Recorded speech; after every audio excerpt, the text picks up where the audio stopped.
Hello everyone, তোমরা সবাই কেমন আছো? আমি কিন্তু বেশ ভালো আছি। আচ্ছা, তোমরা কিন্তু আমাকে একটু কমেন্ট করে জানাবে যে আমার এই ডেইলি ব্লগগুলো আমি বাড়িতে কী কী করছি বা কী ছোটোখাটো যে বিষয়গুলো শেয়ার করছি তোমাদের সেগুলো কেমন লাগছে। তো আজকে রান্না করব এঁচোড়, দেখো। আর এঁচোড় কাটা কিন্তু খুবই কষ্টের। তো আজকে আমি সেটা ছুরি দিয়েই কাটবো, আমি ছুরি দিয়েই সব কাজ করি।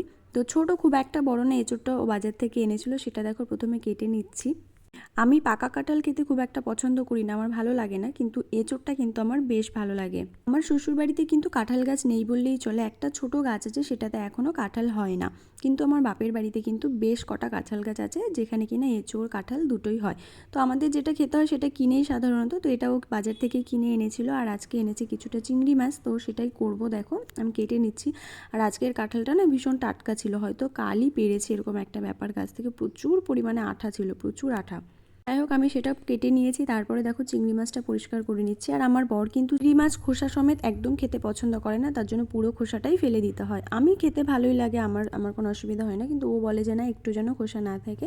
তো সেটাও দেখো করে নিয়েছি। আর আলু, পেঁয়াজ, আদা, রসুন সব কেটে নিয়েছি। চোরটা কিন্তু আমি একটু ভাপাতে দিয়েছিলাম, তার মধ্যেই আমার চলে এসেছিলো একটা পার্সেল। তো এই জিনিসটাও বেশ ভালো হয়েছে, এটা যখন আমি ঘরে সেট করব অবশ্যই তোমাদের সঙ্গে শেয়ার করব।